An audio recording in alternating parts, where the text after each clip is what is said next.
So, all these things that Bakari is going through is either going to be the ultimate setup or the ultimate let down. Hey, y'all, welcome back to my channel Reviewed, where we talk about all things television and film from today and yesteryear. So, I wanted to come on here and talk about the latest episode of The Shy from season 8. Let's get to it. The episode begins with Tiff, who's having a dream about Nuck. And we get all these flashbacks. Tiff is thinking about the time that she and Nuck spent together, how he basically infiltrated her life, and how she ended up falling for him. Okay. And quiet as it's kept, honey, I'm surprised they didn't have her wake up vomiting because she should have felt sick to her stomach.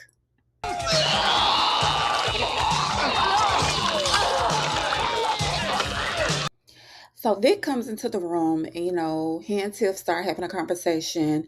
Tiff is basically telling him that she never saw herself as someone who could take somebody out. You know what I'm saying? And, she was just like, I thought it would make me feel better. And Vic was like, I could have told you that it wasn't going to do that. And, she was like, why didn't you? And he was like, because you pulled the trigger on up before I had a chance. And, they also have a conversation about the situation that Vic found himself in. But we all know that in so many ways that was self-defense. So their situations are not necessarily the same. Yes, they both have sent people to be on a permanent vacation with the Lord. However, situations are completely different. And Tiff, she basically is saying that she really don't feel guilty. She was just like, what do you do when you don't feel as guilty as you should? And I mean, it's just like, girl, can't nobody tell you how to feel about the situation that you put yourself in. You know what I'm saying? It is what it is. So Vic mentions to Tiff that people are talking and they are kind of figuring out that Nuck is, he gone. Like he ain't coming back. And Tiff was like, well, who's saying this? And he was like, the streets talk. 1 + 1 = 2. Folks are trying to pretty much figuring out that Nuck ain't coming back from wherever he is. You know what I'm saying? And so Tiff was like, well, we could just blame it on Bakari. And she was like, everybody, know that they had beef, so we could just blame it on him. And in that moment when she said that, I was like, are you freaking kidding me? Like, y'all, I don't know what they are doing with this show or how this show is going to end, but it's really ticking me off because I understand that the whole situation and the whole blow up, I see how people could be led to believe that Bakari did take out Nuck because of the whole blow up at the party. But I don't like the fact that Tiff is is setting him up. She's setting him up. And I don't like the fact that Vic is going along with it either. And, even he at first was a little like, are you sure you want to do this? And then he basically is just gonna go along with it. And, he mentions to Tiff, he was like, are you trying to be like Alicia? And she was like, I don't know, maybe. And I'm like, girl, please, you will not ever be Alicia. Let's be very clear. So Smitty pulls up on Reg, confronting him about Nuck. And before this happened, we got to see Smitty pretty much tell the crew that he was going to be in charge. He was like, Nuck said, if anything ever happened to him, I would be in charge. And clearly he ain't coming back from wherever he at. You know what I'm saying? He also let the crew know that they will no longer be dealing with Tiff. Like, we are not moving no more product for her. She is cut off completely. Anybody got any problems with the decisions that are being made, you need to either step up or step out. You know what I'm saying? That's what Smitty was saying. And he also said that they need to start moving a little bit more quietly in the streets. So once he has his little powwow with the group, honey, he goes to confront Reg because he thinks that Reg is the one that took out Nuck. And Reg was like, dude, if I took him out, I would tell you. Like, that ain't no thing for me. He was like, so you up in my face like this? He was not pressed, okay? Y'all know I do not see it for Reg, but one thing I do like about him, he ain't scared of nobody. Same with Bakari. But anyway, so I guess at this point, Smitty is just trying to dissect whomever he can to get whatever information he can to figure out exactly what happened to Nuck. Vic and Tiff meet up with Bakari, and they are pretty much letting Bakari know that he is going to have to be the one to confess that he took Nuck out. And Bakari is not here for it. He was like, y'all going to have Smitty after me. And Vic is like, but you did him a favor because now Smitty, he is over the mob. And Bakari was like, nah, I'm not with it. And so Tiff is pretty much on her you owe me wrapped in a bow type tease. Okay, when it comes to Bakari, she is letting him know this is what you get, but not telling me that Nuck is the one who took out my baby daddy. And I'm thinking to myself, Tiff, you know how the streets go. He couldn't just come and tell you that. Could he have? Absolutely. But what would it have changed at that particular point? So Bakari is very hesitant about it. And Tiff basically tells him, you ain't got no choice. He was like, I always have a choice. And he does. And we get moments where Bakari is going to use that line a couple of times in this episode. Neither here nor there. In this moment, it really bothered me because I understand that Big is trying to have Tiff's back, but I'm not for this go along, get along when it comes to Bakari. I'm just like, what is going on? Where is the professor? Like, can we please get Professor Wayne back on the show? Because clearly Bakari needs some real male guidance, and he is not about to find it in Big. You don't have a choice. I always have a choice. Not if it means saving your own life.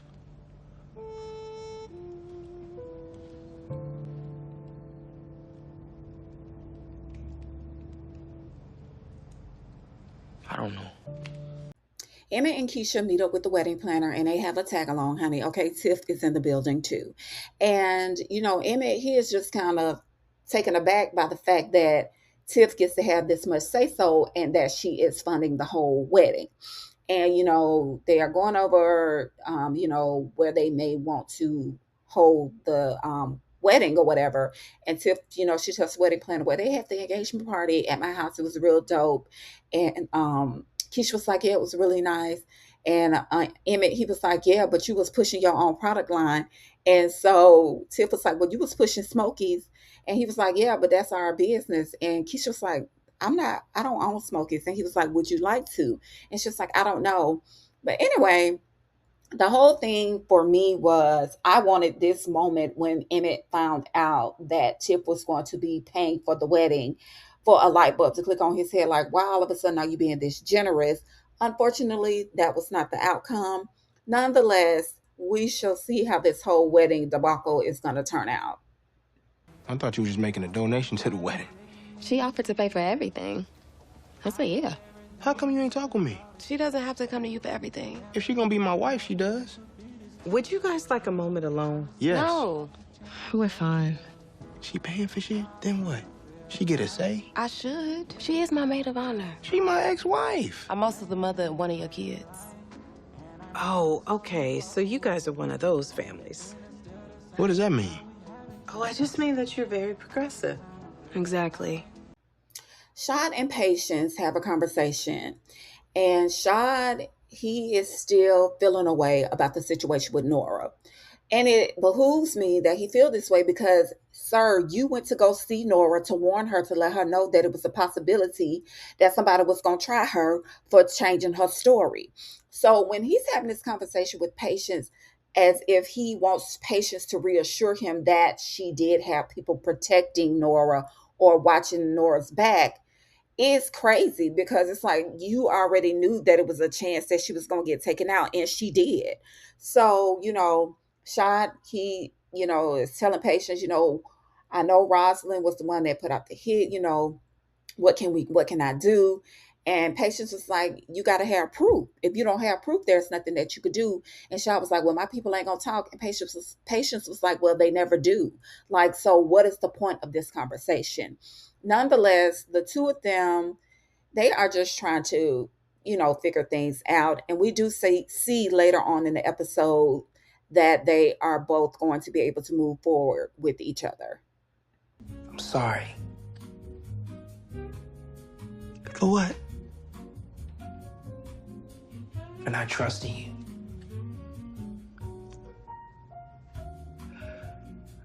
I'm sorry too.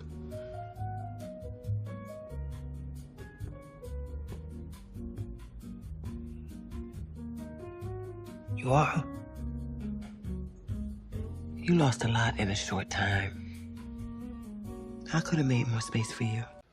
Keisha and Tiff have a conversation. They're discussing the wedding. And, Keisha, she says to Tiff, girl, you okay? And Tiff is just like, yeah, I just thought I'd be doing this one day with Rob, planning a wedding. And Keisha was like, yeah, I'm sorry. And she was like, well, maybe you and Nuck could get married one day. And Tip was like, nah, that's not going to happen. And Keisha was like, well, you never know. And, Tip was like, girl, that is just not going to happen. And so Keisha's like, yeah, you're right. Nuck don't seem like he the marrying type. So, Keisha's like, well, have you heard from him? And Tiff was like, no, I ain't heard nothing. And Keisha's like, well, do you think something happened to him? And of course, Tiff goes along with it. She's like, yeah. And she throws Bakari name out there. She basically lets Keisha know. She was like, him and Bakari had that fight. He told me he felt the way about it. And so now she has already started to spin the yarn that Bakari is indeed the person who unalived Nuck. And with that information, Keisha goes to see Bakari. Keisha goes to see Bakari, and Bakari, he says to her, did Tiff tell you to come see me? And she was like, yeah, so what's going on? Then he proceeds to tell Keisha a lie about him being the person that took Nuck out. Keisha is upset. Okay. She starts crying and she was like, why did you do that? And he was like, it was either him or me, like I ain't have no choice. And so Keisha was like, where is his body? And Bakari was like, why you want to know that? I already buried him anyway. And she was like, because she wanted her son to have one last chance to see his dad. And, she's kind of still in shock. She can't believe what Bakari is telling her. But I think in this moment, she just got to take his word for it and just roll with it. Nuck is dead. What? Bakari killed him. He did? Yeah, Who told you this? Bakari told me.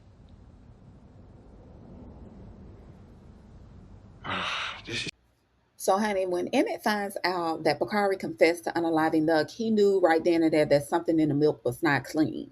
Okay, he tells Keisha that he is going to have a conversation with Bakari because he want to get a little bit more information. Keisha is like, she's not here for it. She tells Emmett that he needs to fire Bakari. She don't want Bakari around their business, around their family. It's very important for her that the family stays safe. And, of course, Keisha can't see it from Emmett's perspective because Emmett kind of already know that, somebody lying. So him wanting to initiate a conversation with Bakari, Keisha is not here for it. And Keisha and Emmett have a bit of a heated exchange because, Emmett feel like Keisha wants stuff done when she want it done her way. And, he was like, this is not the type of marriage we're going to have. It's going to be 50-50, this and that and the third. And Keisha was like, sometimes she needs to take the lead because he be moving too slow. You know what I'm saying? And I get that Keisha is frustrated, but of course, she doesn't know the real story behind the whole situation with Nuck. Like she still is clueless that Nuck is the person that unalived Rob. So of course, since Emmett knows this information, he kind of already knows somebody is setting Bakari up. And that's exactly what's going on. Emmett meets up with Vic, and he pretty much lets Vic know that he is not here for the whole story about Bakari being the person that took out Nuck. And so Vic says, well, if he said he did it, then I guess he did it. And Emmett was like, man, come on, like, don't play with me like that. So Vic does end up telling Emmett what happened. He lets Emmett know that the whole idea was by Tiff, that Tiff fell away, that Bakari kept the whole situation about Rob and Nuck from her. So, this is what it is. And so Emmett was like, so y'all setting him up, for something that he did not do. And Vic was like, yeah. And so Emmett was like, oh, so Tiff must really think she that dude. She must really think she Alicia. And Vic was like, yeah, he's just going along with it. And so Emmett does mention to Vic, you just need to make sure she's protected and don't let nothing happen to her. And Vic was like, I am, I'm her bodyguard. But the other thing is, Emmett, he is hell bent on letting Keisha know what happened. And Vic was like, you can't tell Keisha. You can't tell your future wife that your ex-wife is the one that took out her child's father. You know what I'm saying? Like, it's just a big conundrum. And of course, Emmett, he understands. But I'm wondering how this is going to come into play, with him and Keisha getting ready to get married. And also, we do get to see in the episode where Emmett, he He pretty much, you know, he didn't confront Bakari, but he lets Bakari know, hey, I know that you are not the person who took out Nuck. And, he said, but Keisha knows. And Bakari was like, well, she wants you to fire me. And Emma was like, yeah. And of course, Bakari, he pretty much understands, he's like, he got to chop it up and do what he got to do. But again, I'm just wondering how this is going to affect Emmett and Keisha. Is this something that's going to come out before the wedding happens? I don't know. Like, are they going to actually have the wedding at Tiff's house in the backyard, honey? And baby, if Nuck's body end up coming up out the dirt, that is going to be something to see. Okay. Bakari's sister comes to visit him, and she was like, "So Nuck letting you stay in his place?" And Bakari was like, "Yeah." And she was like, "How long?" And he was like, "Until whenever." And she was like, "Oh, okay, cool, that's dope." Not realizing that Nuck is gone. Like, she don't know this yet, but I'm sure when she finds out, she's gonna put two and two together, because the whole conversation that her and Bakari was having was pretty much a bunch of fluff, right? Bakari was just like, I got myself into a situation, and it's just getting deeper and deeper, and I don't know how I'm gonna be able to get out of it. And he is to the point where he feels like him staying in the shy makes more sense than him leaving. And I'm like, you got to be kidding me. And again, he brings up the whole situation where he says, I always have a choice. But I'm like, do you really believe that? Because if you did, you wouldn't feel like you staying at the shot is the best thing for you to do when they are spinning this yarn about you being a person that took out Nuck. And granted, even though Vic and Tiff are trying to make you feel like you did Smitty and his crew a favor, you don't know how those people feel about that. You know what I'm saying? Like, the fact that you are now tied to Reg, once they find out, once that rumor gets back to them that Bakari is the one that took out Nuck, they are going to blame Reg, because they're going to feel like Reg is the one who put Bakari in charge of taking the head out on Nuck. This is what I mean by this whole situation is so freaking messy. I don't understand why they are going this route with this show like this. I'm so annoyed. Where is Professor Wayne? Where is the professor? Because we really need him to intervene and talk to Bakari. Maybe he can talk some sense to Bakari and get Bakari to get up out of the shy and go with his sister. Because I'm telling you, I feel like they may be getting ready to unalive Bakari, and I don't want that to happen. I really do not want that to happen.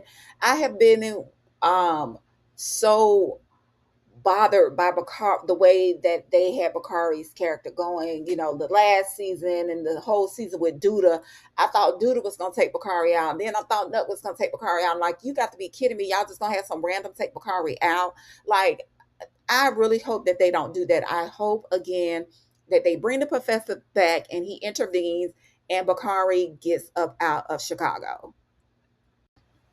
Vic goes to see Fatima, and she's very welcoming in the beginning, and they're talking, and Vic is basically saying that he wants to see if they still have a vibe, what their connection is with one another.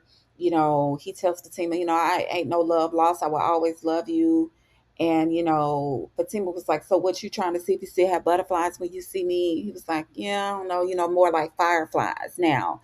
And so Fatima, she is trying to get Vic to open up. And of course, Vic is not. He is not about to let her know what's really going on. And Fatima, she's not here for it. The conversation basically ends with her letting Vic know, look, until you really know what you want, until you are sure, then you know where to find me. Outside of that, she really is not trying to hear anything that he has to say if he is not trying to be 100 with her and what he wants, in reference to the two of them and them potentially getting back together. Jake throws this party where no cell phones are allowed. And what brought this on, earlier in the episode, we got to see him and Lene and, Jake's little new girlfriend or whatever. They were sitting around hanging out and they were both on their phones. And Jake was like, man, y'all need to put those phones down. Y'all be on those phones all the time. And he was like, we need to learn how to connect with one another. And, the girlfriend was like, well, people, this is how we let people know what's going on, where to hang out and this and that and the third. And so Jake comes up with an idea about having a party where no cell phones are allowed. He was like, to see if people are able to have a good time without being on their devices. And of course, the girlfriend, she is just like, oh, please, that ain't gonna work. How you gonna spread the word? He was like, we'll let people know what's going on, word of mouth or whatever. And of course, the party ends up being very successful. And surprisingly, nobody missed their phones. We even got a moment where we got to see Papa, his girlfriend, Lene, them standing around and they were trying to decide who was going to pick up their cell phone first.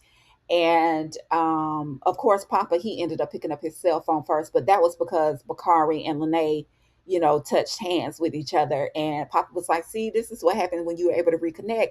Ain't no devices or nothing in the way. People, I guess, kind of get to have that level of connection with one another instead of being always connected to their device. I thought this was a pretty good idea that they put this in this particular episode, just especially coming from the heels of when we got to see the Devontae and his crew honey get their cell phones taken. So I'm glad that they brought it into view from a more of, older young adults, I guess I want to say young adults perspective with them disconnecting from their cell phones as well.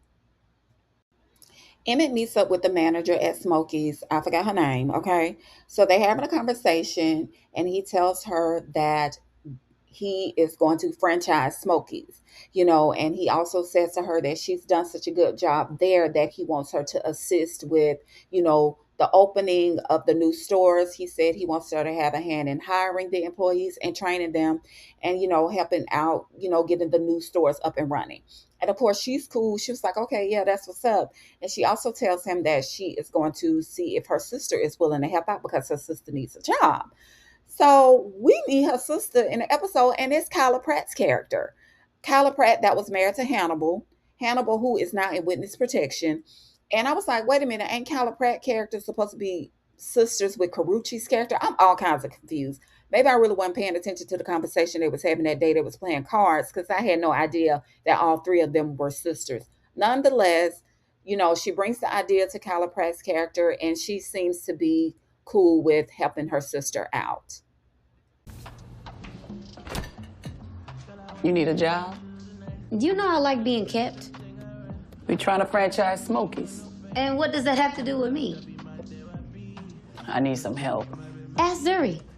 Unlike you, Zuri got a job. I am in my soft life era. Come on, sis. I need somebody I can trust.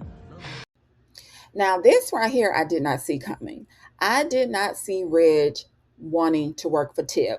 But let's just rewind for a bit, okay? So we got to see in the episode that Reggie's plug with the pills, she decided that she did not want to dibble and dabble anymore because of her boyfriend, okay? We saw that her boyfriend got his job back at Smokey's, and he told Emmett that he was done with the street life. He wasn't doing that mess no more. He living the straight and narrow. So he goes home and tells his girlfriend that he don't want her, supplying Reg with no more pills. So she goes and tell Reg, hey, I can't do this for you no more. I'm trying to work the straight and narrow. It is what it is.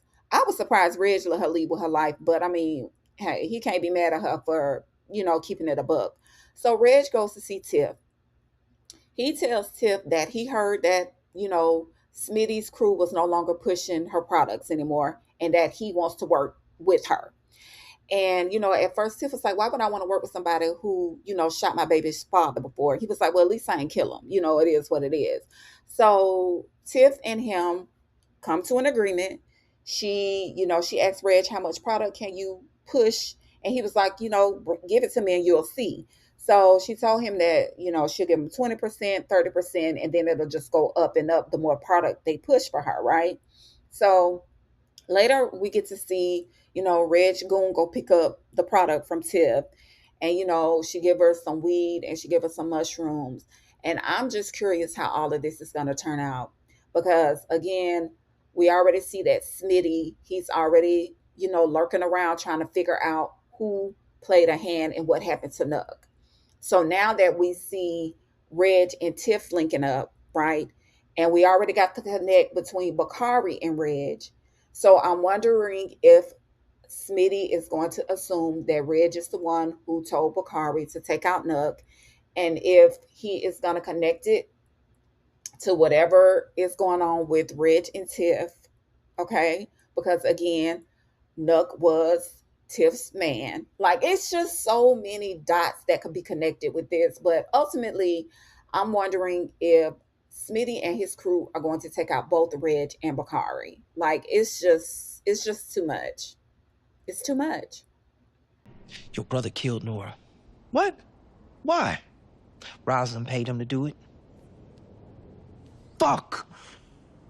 She paid Nora to lie about being with me that night. Then she changed the story to get us out. Yeah. What you want me to do? Talk to Reg. For what? He don't want it to be like this, man. Me talking to him ain't gonna change shit. He's lost. He ain't ever gonna change. Honey, Vic and Shad are both in the thick of it, okay? They both got too much going on. But what I'm wondering with the whole situation with Reg and Vic, okay? You know, Vic feels like it just ain't nothing he gonna be able to do or say that's gonna make him be moved to chorus to go have a conversation with Reggie, right? And I'm wondering, once the information gets back to Jake, you know, that Reg wants to make amends with them, if Jake is going to, you know, pretty much be like, you know, it is what it is. He don't want to have anything else to do with Reg either, because we do know the blow up that the two of them had the last time they were in each other's space, right? So with that being said, I'm like, is this going to be the point where they decide to take Reg out? And then Vic and Jake are both feeling guilty because they had the opportunity to make amends with him. You know what I'm saying? And again, it's just a lot going on with the whole situation with Nuck and Smitty and Tiff, and now Tiff and Reg being linked to each other. It just don't look good. So I'm wondering, you know, if this is going to be the point where Reg ends up getting taken out, and the fact that Vic and Jake both had the opportunity to make amends with him and decided not to, if it's going to affect them. And again, this is only if Vic and Jake decide that they are not going to take Reg up on his offer and just try to squash everything. Nonetheless, I'm curious how the whole situation is going to pan out. I'm wondering what Shad is going to do when he find out that Rosalind not only took out Nora, but she is responsible for taking out Alicia. He's not going to be able to control himself at that moment. If Shad links up with Rosalind, he meets up with her, and he finds out that she is the one that took out Alicia, Shad going back to jail. He either going to jail or he going to be in a casket. Which one? I don't know. We got to see Keisha tell her son that his dad was not going to be coming around anymore. You know, she tried to explain it to him as much as she could. You know, she got emotional when she was talking to her son. And, thank goodness she has Emmett. And, Emmett is going to be a father figure to her son. But, we did get that emotional moment when she had to let her son know that, he just wasn't going to see his dad again. So we get to see Darnell and his girlfriend Riley, aka Minnie the Moocher. Okay, that's her new name, Minnie the Moocher. Because, ma'am, how you depending on where this man is going to be located for your location? Like, I don't understand. She is a grown woman. She's sitting up here, Darnell, he is talking about the house that he bought for him and Jada. It's still hard for him to go back to that house. Grief, it has no expiration date. And, he's still grieving, going through, the motions with losing Jada. He does not want to move back in the house. Riley says, well, Emmett and Keisha, they say we can stay here as long as they want. We help them out with the kids. So I'm thinking to myself, girl, where is your house? Like, why are you dependent on this man and his family to give you shelter? Like, I have a problem with that. That just irks my nerve. Like, I don't get it. I don't understand it. She even gets to the point where she tells Darnell, why don't you just, let a family stay at your home? It's a lot of families out there who need a place to stay. Like, she going through this whole scenario because he doesn't want to sell the house, but he don't want to live there either. And I'm like, I don't get it. It's baffling to me that this situation even exists. Okay. And then They tell each other that they love each other. And I'm like, okay, so Darnell, you have the wherewithal to fall in love with someone else, but you can't go live in your house or sell it. Like, it don't make no sense to me. This whole situation is just bizarre, and I am not here for it, and I'm not here for Minnie the Moocher. Okay.